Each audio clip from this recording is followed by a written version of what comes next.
পড়ছিলাম অন্তদহন, কলমে DRM সোহাগ, পর্ব সংখ্যা ৩। আকাশের কথা শুনে সন্ধ্যা আবারও মাথা উঁচু করে তাকায়। আকাশের মুখাবয়ব এর পরিবর্তন নেই। সন্ধ্যা দুহাতে পান্তার প্লেট ধরে দ্রুত বসা থেকে উঠে দাঁড়ায়।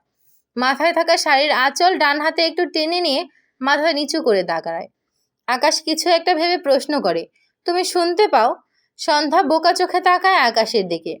আকাশ ভুরু কুচকায়, আবারও জিজ্ঞেস করে, ক্লিয়ার শুনতে পাও? সন্ধ্যা মাথা নিচু করে নেয়, এরপর মাথা উপর নিচ করে হ্যাঁ সূচক সম্মতি জানায়। আকাশ কেমন অদ্ভুতভাবে তাকায়। এটা কিভাবে সম্ভব হয়? কথা বলতে পারে না, অথচ স্পষ্ট শুনতে পায়। আপনা আপনি মুখ থেকে বেরিয়ে আসে, ইন্টারেস্টিং তো। সন্ধ্যার কানে কথাটা যায়। মাথা উঁচু করে আকাশের দিকে অবাক হয়ে তাকায়। আনিকা আকাশের পাশে দাঁড়িয়ে বলে, কি ইন্টারেস্টিং রে? আকাশ থতমত খেয়ে তাকায় অনিকার দিকে। আনিকা সন্ধ্যাকে পান্তার প্লেট নিয়ে দাঁড়িয়ে থাকতে দেখে বলে, পান্তা খাও নাকি তুমি? আমারও বেশ লাগে খেতে। সন্ধ্যা চুপচাপ আনিকার দিকে চেয়ে রইল। আনিকা বুঝতে পারছে না সন্ধ্যা আসলে কি। সন্ধ্যা মেঝেতে বসে খাওয়ার ব্যাপারটা চোখে পড়েছিল। সে ভেবেছে সন্ধ্যা আকাশদের বাড়ির কাজের লোক। ভাবনা অনুযায়ী আকাশের উদ্দেশ্য বলে, নতুন কাজের লোক আনাইছিস নাকি? কথাটা আকাশ সহ তার মা আসমানি নওয়ানো শুনতে পায়। রান্নাঘর থেকে আনা হাতের পায়েসের বাটি টেবিলের উপর রেখে এসে সন্ধ্যার হাত ধরে শক্ত গলায় বলে, ও আমার মেয়ে। আনিকা অবাক হয়। আকাশের বোন কবে জন্মালো, তাও আবার এত বড়? আসমানি নওয়ান সন্ধ্যাকে টেনে নিয়ে গিয়ে চেয়ারে বসিয়ে দেয়। এরপর হাতের প্লেট টেবিলের উপর রেখে বলে, চেয়ার টেবিল রেখা মাটিতে বসে খাস কেন? আর একদিন দেখলে মার খাবি আমার হাতে। সন্ধ্যা মন খারাপ করে বোঝায়, আর মাটিতে বসে খাবে না। আসমানি নওয়ান আনিকার উদ্দেশ্যে বলে, তুমিও আসো মা, বইসা খাও। আনিকা সন্ধ্যার দিকে চেয়েছিল। আসমানি নওয়ানের কথায় এগিয়ে গিয়ে সন্ধ্যার পাশে বসলো। মেয়েটিকে এটা নিয়ে তার মনে বেশ কৌতূহল জাগছে। আসমানি নওয়ান রান্নাঘরের দিকে এগিয়ে গেলে আনিকা সন্ধ্যার উদ্দেশ্যে বলে, তোমার নাম কি? সন্ধ্যা মাথা উঁচু করে নীরবে চেয়ে আছে আনিকার দিকে। আনিকা সন্ধ্যার থেকে কোনো রেসপন্স না পেয়ে আরও বেশ কয়েকবার নাম জিজ্ঞেস করে, কিন্তু সন্ধ্যার থেকে উত্তর না পেয়ে বেচারি হতাশ হয়। এর মধ্যে আসমানি নওয়ান রান্নাঘর থেকে এসে আনিকাকে সন্ধ্যার নাম জিজ্ঞেস করতে শুনতে পেয়ে বলে, ওর নাম সন্ধ্যা, ওই কথা কইতে পারে না। কথাটা শুনে আনিকা বিস্ময় দৃষ্টিতে তাকায় সন্ধ্যার দিকে। সন্ধ্যা আনিকার দিকেই চেয়েছিল। আনিকা মৃদু স্বরে বলে, সরি, আমি আসলে বুঝতে পারিনি। সন্ধ্যা মাথা নেড়ে মৃদু হাসলো। সামনে তাকালে দেখলো আকাশ তার দিকেই চেয়ে আছে। সন্ধ্যার বিব্রত লাগে, মাথা নিচু করে বাকি খাবারটুকু খাওয়ায় ব্যস্ত হয়। আসমানি নওয়ান আকাশের দিকে তাকিয়ে বলে, আকাশ, একবার আমার ঘরে আইসো তো। আকাশ মৃদু স্বরে বলে, আচ্ছা। আকাশ মূলত সন্ধ্যাকে সেদিনের মারা থাপ্পড়ের জন্য ভীষণ অনুতপ্ত বলা যায়। ব্যাপারটা ভাবতেই কেমন যেন বিরক্ত হয় নিজের উপর। মেয়েটি কথা বলতে পারে না, তার উপর সে মেরেছে। এই ব্যাপারটা সে নিজেই মানতে পারে না। প্রয়োজন পড়লে সে বেহিসাব থাপ্পড় সহ আরও বাহু শাস্তি দিতে জানে। যেমন আজ রেস্টুরেন্টে মেয়েটিকে থাপ্পড় মেরেছে, তবে সে এর জন্য বিন্দুমাত্র অনুতপ্ত নয়। কিন্তু সন্ধ্যার ব্যাপারটায় তার ভীষণ গিল্টি ফিল হচ্ছে। এখন উপায় কি? সরি বলে দেওয়া? কথাটা ভাবতেই কেমন একটা তিতকুটে অনুভূতি হলো। আপনা আপনি ভেতর থেকে চলে এলো অসম্ভব। এসব শব্দ সে উচ্চারণ করবে? একদমই সম্ভব না। সন্ধ্যা তার খাওয়া শেষে হাতের প্লেট নিয়ে রান্নাঘরের দিকে যায়। আনিকা সন্ধ্যাকে দেখেছে আর একটু করে পায়েস খাচ্ছে। পায়েস তার বেশ পছন্দের, কিন্তু সে মনোযোগ দিয়ে খেতে পারছে না। আকাশের মা নিজের মেয়ে বলে পরিচয় দিল মেয়েটি কে? বেচারির এই ভাবনায় ব্যস্ত। আনিকা চেয়ার থেকে উঠে আকাশের সামনে দাঁড়িয়ে কৌতূহলী হয়ে প্রশ্ন করে, ওই মেয়েটা তোদের কে হয়? আকাশ বিরক্তি চোখে তাকায়। আনিকাকে পাশ কাটিয়ে তার মায়ের ঘরের দিকে যেতে নিলে আনিকা আকাশের হাত টেনে ধরে বলে, আরে বলে যা, এত কৌতূহল নিয়ে থাকতে পারি না। আকাশ রেগে তাকায় আনিকার দিকে, দাঁতে দাঁত চেপে বলে, থাপ্পড় খাবি? হাত ছাড়। আনিকা কিছু বলতে গিয়েও দেখলো তার সামনে সন্ধ্যা দাঁড়িয়ে। তাদের দিকে কিভাবে যেন তাকিয়ে আছে। সন্ধ্যার দৃষ্টি অনুসরণ করে তাকালে দেখলো সন্ধ্যা তার হাতে আকাশের ধরা হাতের দিকে চেয়ে আছে। আনিকা ভুরু কুচকায়। আকাশ ঝাড়া মেরে তার হাত ছাড়িয়ে নেয়। চিবিয়ে চিবিয়ে বলে, মুঠ ভালো আছে, তাই বেঁচে গেলি। কথাটা বলে উল্টো ঘুরলে সন্ধ্যা দেখে ভ্রু কুচকে তাকায়। কিছু বলল না, বড় বড় পা ফেলে সন্ধ্যাকে পাশ কাটিয়ে তার মায়ের ঘরের দিকে যায়। আনিকা পিছন থেকে বলে, আরে ভাই, আমার বহুত সুন্দর এক জামাই আছে, ওকে রেখে তোকে নিয়ে ভাবার টাইম নাই আমার। স্বর্ণকারদের সোনা চুরি করলেও এমন ছ্যাদ করে ওঠে না, আর একে টাচ করলেই যেন চামড়া ঝলসে যায়। কথাগুলো বলে সন্ধ্যার দিকে তাকালে দেখলো সন্ধ্যা কেমন অদ্ভুতভাবে চেয়ে আছে তার দিকে। আনিকা মেকি হেসে বলে, তুমি আন্টির মেয়ে হলে কিভাবে? হিসেব মতো তুমি আকাশের বোন, পেট থেকে বের না হয়েও মেয়ে হওয়া যায়, এটা কোনো ফ্যাক্ট না। কিন্তু তোমার ভাই একদম সুবিধার না, বুঝলে, শুধু অসুবিধা নিয়ে ভরা। কথাগুলো বলে থামে আনিকা। ভাবলো মেয়েটি হয়তো তার কথা শুনতে পায়নি।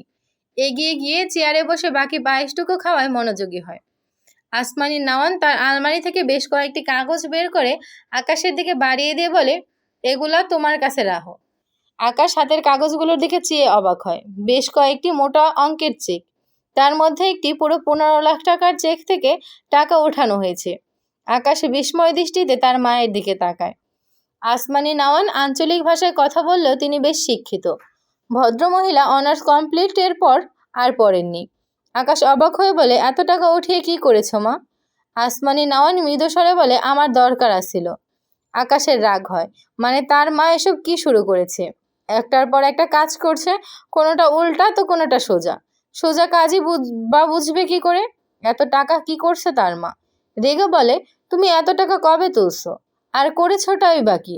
আসমানি নাওয়ান রেগে বলে, সেই কৈফত আমি তোমারই দিব না। আকাশ চোখ বুজে শব্দ করে শ্বাস ফেলে, নিজেকে দমিয়ে তার মায়ের দিকে চেয়ে বলে, আমি তোমার কাছে কৈফত চাইছি না মা, কোনো কাজ করার আগে আমাকে অ্যাটলিস্ট জানানো উচিত, এইটুকু অধিকার তো আমার আছে। আসমানি নাওয়ান মৃদু স্বরে বলে, আমার ইচ্ছা করে নেই। আকাশ হাতে থাকা কাগজগুলো হাতের মুঠোয় দলা পাকালো। এত রাগ লাগছে তার, রেগে মেগে দলা পাকানো চেকগুলো ছুঁড়ে ফেলে চেঁচিয়ে বলে, আমারও ইচ্ছে করছে না এসব ফালতু কাগজ আমার কাছে রাখতে। কথাটা বলে হনহন করে ঘর থেকে বেরিয়ে যায়। আসমানি নাওয়ানের খারাপ লাগলো, আবার নিজের দিকটাও ভাবলো। আসলেই আকাশকেও বলা উচিত ছিল তার। তার ভুলের জন্যই আকাশটা কেমন হুটহাট উদ্ভট আচরণ করছে। আসমানি নাওয়ানের রুমের পাশের রুম সন্ধ্যার। সে তার রুমে যাওয়ার সময় আকাশের মুখে টাকার কথাগুলো শুনতে পেয়ে দাঁড়িয়ে যায়। সে আসলে বুঝলো না এসবের কারণ, তবে সন্ধ্যার অবাক লাগে। এই ভদ্রমহিলা অনেক ভালো, অন্তত তার সাথে তো অনেক ভালো ব্যবহার করে। তার সৎ মা এমন ভালো মানুষের হাতে তাকে তুলে দিল কেন? সে তো পারলে সন্ধ্যাকে জাহান্নামে পাঠাতে চায়। আর বাবা, তার মা মারা যাওয়ার সাথে সাথে তার বাবা হারিয়ে গেছে। সে শুধু সকাল আর সায়নের বাবা হয়ে গিয়েছে, তার সৌম্য ভাইকে ভুলে গিয়েছে।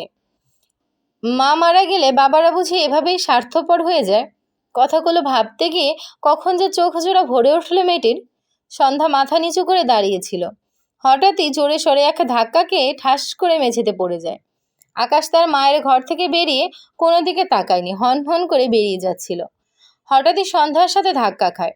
সন্ধ্যা তো উল্টে পড়েছি, আকাশ নিজেও তাল সামলাতে না পেরে সন্ধ্যার উপরে ঠাস করে পড়ে যায়। সন্ধ্যা আকাশ দুজনই হতভম্ব হয়ে যায়। এক অনাকাঙ্ক্ষিত ঘটনা কারোর ধারণাই ছিল না। আকাশ সন্ধ্যার দিকে তাকালে সন্ধ্যার ভেজা চোখ জোড়া তার দৃষ্টিতে পড়ে। সন্ধ্যা কথা বলতে পারে না। ঢোক গিলে দুহাত আকাশের বুকে রেখে আকাশকে ঠেলে আকাশ অদ্ভুতভাবে তাকায় সন্ধ্যার দুহাতের দিকে। সে এখনো সন্ধ্যার উপর বুঝতে পেরে বিড়বিড় করে, শিট। এরপর ধরফর করে উঠে দাঁড়ায় সন্ধ্যার উপর থেকে। সন্ধ্যা স্বস্তির নিঃশ্বাস ফেলে। সেও মেঝে থেকে দ্রুত উঠে দাঁড়াতে গিয়ে চোখ মুখ কুঁচকে নেয়। কোমরে বেশ ব্যথা পেয়েছে, তবে সে সব পাত্তা দিল না, বরং তাড়াতাড়ি করে উঠে দাঁড়ায়। এরপর কোনো দিকে না তাকিয়ে এক প্রকার দৌড়ে তার ঘরে গিয়ে দরজা আটকে দেয়। আকাশ তীক্ষ্ণ চোখে দেখল সন্ধ্যার প্রস্থান। পাশ থেকে আনিকা ভাবুক ভঙ্গিতে বলে, আন্টি বলল সন্ধ্যা তার মেয়ে, হিসেব মতে সন্ধ্যা তোর বোন, কিন্তু বোনের সাথে এমন রোমান্টিক মোমেন্ট ক্রিয়েট হয়ে যাচ্ছে কেন বুঝলাম না। আকাশ ধমকে বলে, তখনকার থাপ্পড় এখন খেতে না চাইলে মুখ বন্ধ রাখ। ঘরের ভেতর থেকে আসমানি নওয়ান বেরিয়ে এসে বলে, এইখানে কি পড়ার শব্দ হইল? আকাশ কিছু না বলে সিঁড়ি বেয়ে উপরে উঠতে থাকে তার ঘরের দিকে। আনিকা মৃদু হেসে বলে, আকাশ পড়ে গিয়েছিল আন্টি, তোমার ছেলের শরীরে মনে হয় পুষ্টির অভাব পড়ছে, একটু বেশি বেশি খাওয়াইও তো। আসমানি নওয়ান হাসলো। তিনি ভাবলেন আনিকা মজা করছে।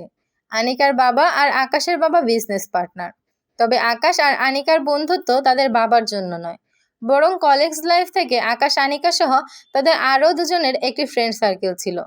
তখন থেকেই সবাই বেশ ভালো ফ্রেন্ড। বাকি দুজনের খোঁজ পাওয়া যায় না। আনিকা এই আকাশের বাড়িতে একটু আধটু যাওয়া আসা করে। সন্ধ্যা পেরিয়েছে, প্রকৃতিতে হালকা দিনের আলো এখনো বিদ্যমান। ইরা কর্জন হলের সামনে মাঠে বসে আছে।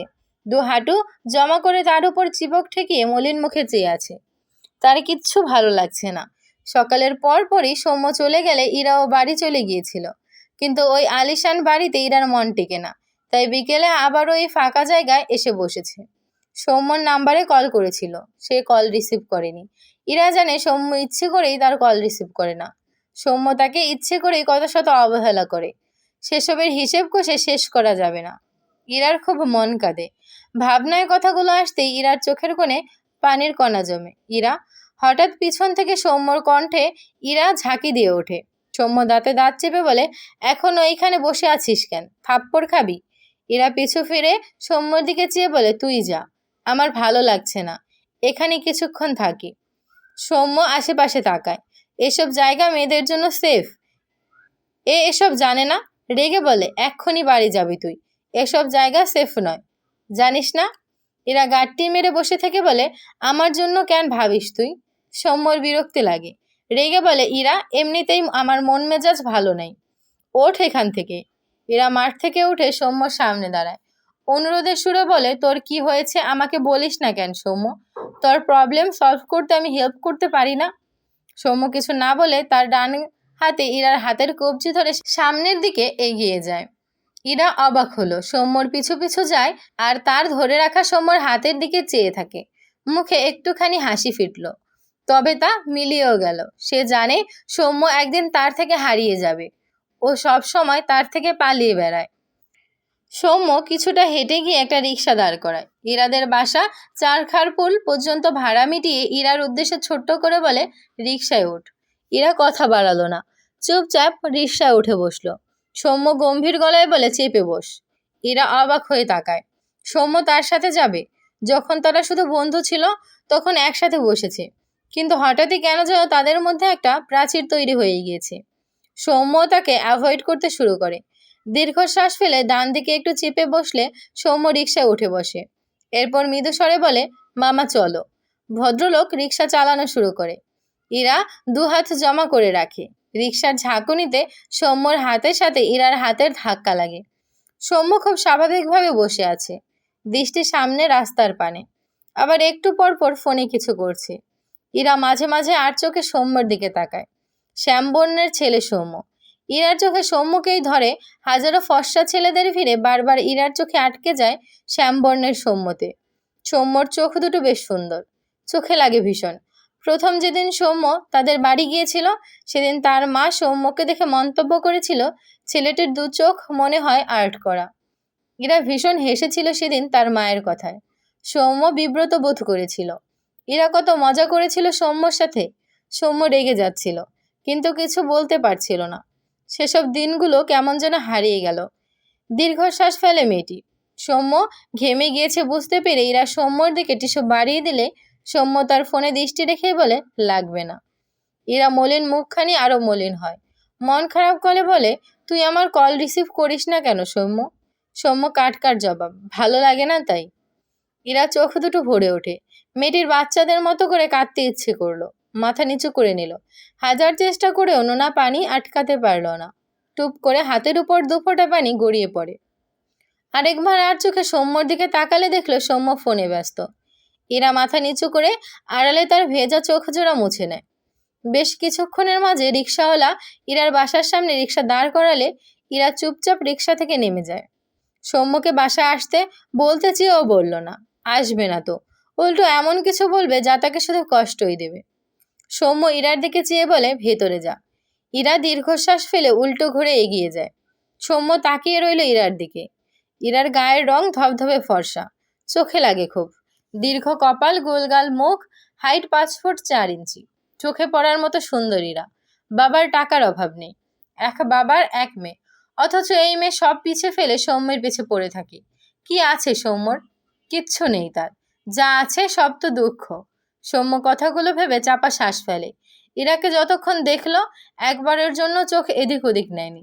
ইরা মেইন গেটের ভেতর পা রেখে সৌম্যর দিকে তাকালে সৌম্য সাথে সাথে দৃষ্টি নামিয়ে নেয়। সৌম্যকে ফোনে ব্যস্ত দেখে ইরার চোখ জোড়া আরেকবার ঝাপসা হয়। নিজেকে সামলে দরজা আটকে ভেতরে চলে গেলে সৌম্য ঘাড় ঘুরিয়ে তাকায় ইরাদের বন্ধ দরজার দিকে। দীর্ঘশ্বাস ফেলে বিড়বিড় করে, তোর সুখ প্রাপ্য ইরা, আমার খাতায় সুখের পরিমাণ যে শূন্য। সৌম্য রিক্সা থেকে নামতে গেলে ফোনে কারো কল আসে। পরিচিত কারো কল দেখে রিক্সা থেকে নামলো না।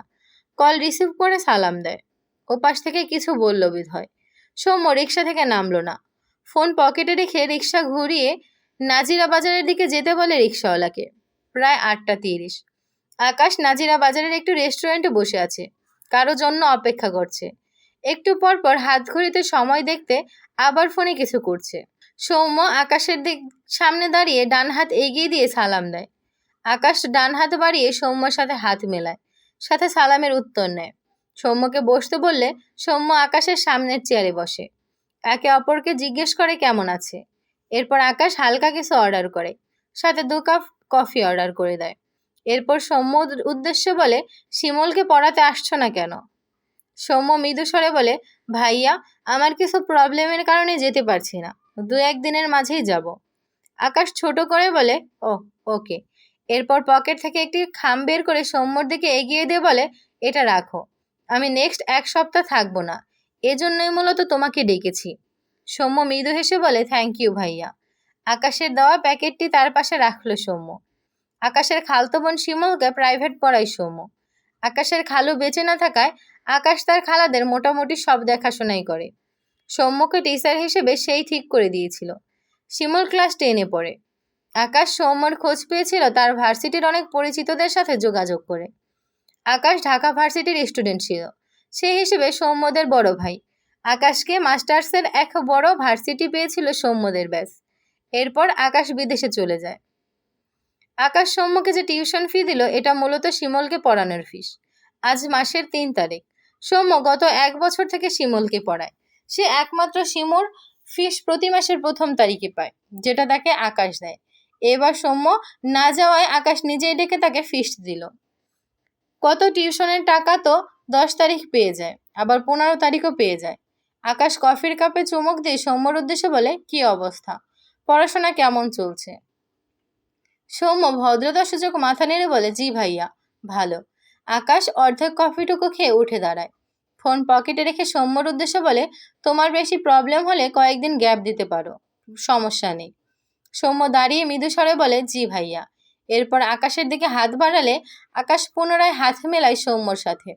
দুজন একসাথে বেরিয়ে যাওয়ার সময় সৌম্য পেমেন্ট করতে গেলে আকাশ সৌম্যকে ধমকে সরিয়ে দেয়। এরপর সে বিল মিটিয়ে রেস্টুরেন্ট থেকে বেরিয়ে যায়। যাওয়ার আগে বলে, শিমু ফাঁকি দিলে আমাকে ইনফর্ম করবে অবশ্যই। সৌম্য মাথা নেড়ে সম্মতি জানায়, সাথে একটু হাসে। শিমু মেয়েটি বেশ চঞ্চল আর একটু আধটু ফাঁকিবাজ। যখন মেয়েটির মা তার সাথে পারে না, তখন আকাশকে বাড়িতে ডাকলে শিমু তার কাছে সুরসুর করে পড়তে বসে। বেশ ভয় পায় আকাশকে। ভার্সিটিতে আকাশের জুনিয়ররাও আকাশকে বেশ ভয় পেত। তাদের মধ্যে সৌম্যদের ব্যাচও ছিল। অবশ্য ভয় পাওয়ারই কথা। কোথাও কোনো ঝামেলা হলে সেখানে আকাশ হকি স্টিক নিয়ে হাজির হয়ে যেত। সে যে আসলে দোষী, কোনো কথা ছাড়াই তাদের এলোপাথারি পেটাতো। সৌম্য পার্সোনালি আকাশকে পছন্দ করতো না, আকাশ ভার্সিটি থাকাকালীন। তবে সৌম্য লাস্ট 1 বছর আকাশের বোনকে পড়াতে এসে বুঝেছে আকাশ ভীষণ অমায়িক একজন মানুষ, খুবই বিবেকবান, সাথে মন মানসিকতাও বেশ ভালো। সৌম্য রাস্তার ধার দিয়ে একা একাই হাঁটছে, 2 হাত প্যান্টের পকেটে গুজে রাখা। টাকা পেয়ে তার মেয়েদের মতো কান্না পাচ্ছে। শিমুকে পড়িয়ে সৌম্য পুরো 12,000 টাকা পায়। এই টাকা থেকে সে সবার আগে সন্ধ্যার জন্য কিছু টাকা সরিয়ে রাখে। কিন্তু তার সেই বোনটা যে আজ কোথায় সেটাই জানতে পারল না। ও ভালো আছে তো? সে কি খুঁজে পাবে না তার বোনকে? সন্ধ্যা কি আর তার দিকে মায়া মায়া চোখে তাকাবে না?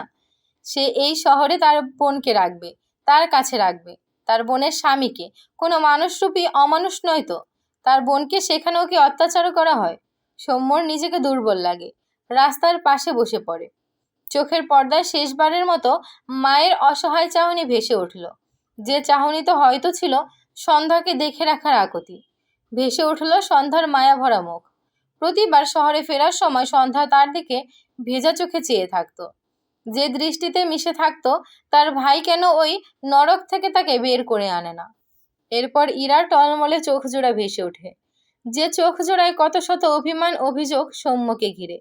কিন্তু সৌম্যর সেসব দেখার সাহস হয় না।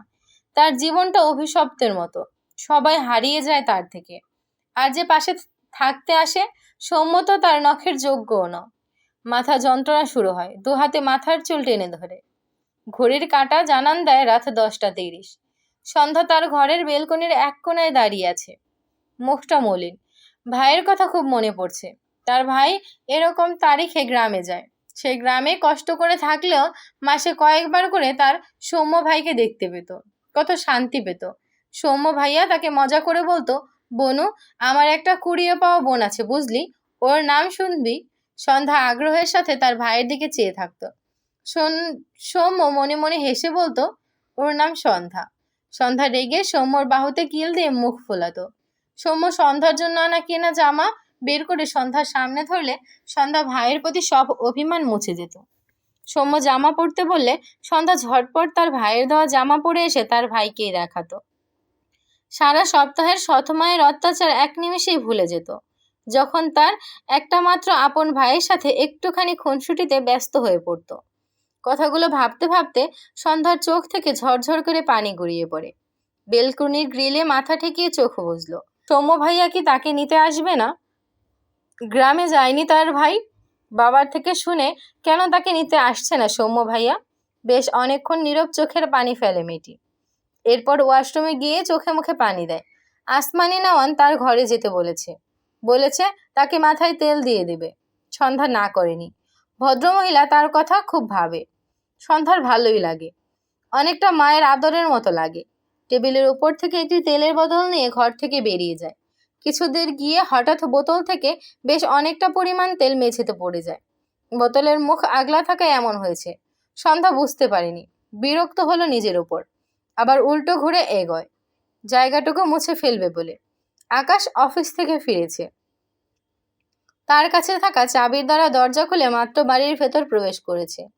দরজা লাগিয়ে উল্টো ঘুরলে দেখলো শাড়ি পরা একটি মেয়ে, মাথায় ঘোমটা টানা, ধীর পায়ে সামনের দিকে এগিয়ে যাচ্ছে। আকাশ বুঝলো এটা সন্ধ্যা। তাদের বাড়িতে সন্ধ্যা ছাড়া এভাবে কেউ থাকে না। সন্ধ্যার দিকে চেয়ে আকাশ এগিয়ে যাচ্ছিল। হঠাৎ তেলের ওপর পা পড়ায় আকাশের পা পিছলে যায়। বেচারা ঠাস করে মেঝেতে পড়ে যায়। ধপ করে শব্দ হয়। আকাশ হতভম্ব হয়ে নিজের দিকে চেয়ে আছে। মেঝেতে একদম ছড়িয়ে বসে পড়েছে সে। ওদিকে সন্ধ্যা কিছু পড়ার শব্দ পেয়ে দ্রুত পিছন ফিরে তাকায়। আকাশকে মেঝেতে পড়ে থাকতে দেখে চোখ বড় বড় করে তাকায়। আকাশ তার সামনে দাঁড়ানো সন্ধ্যার দিকে তাকালে সন্ধ্যার হাতে তেলের বোতল দেখে যা বোঝার বুঝলো। পায়ের নিচে পিচ্ছিল কিছু পড়েছে, এটা তো বুঝেছে। তেলের বোতল দেখে পুরোটাই বুঝলো। সন্ধ্যা বারবার ঢোক গিলছে। আকাশ সন্ধ্যার দিকে শক্ত চোখে চেয়ে দাঁতে দাঁত চেপে বলে, ইডিয়েট, চোখে দেখো না?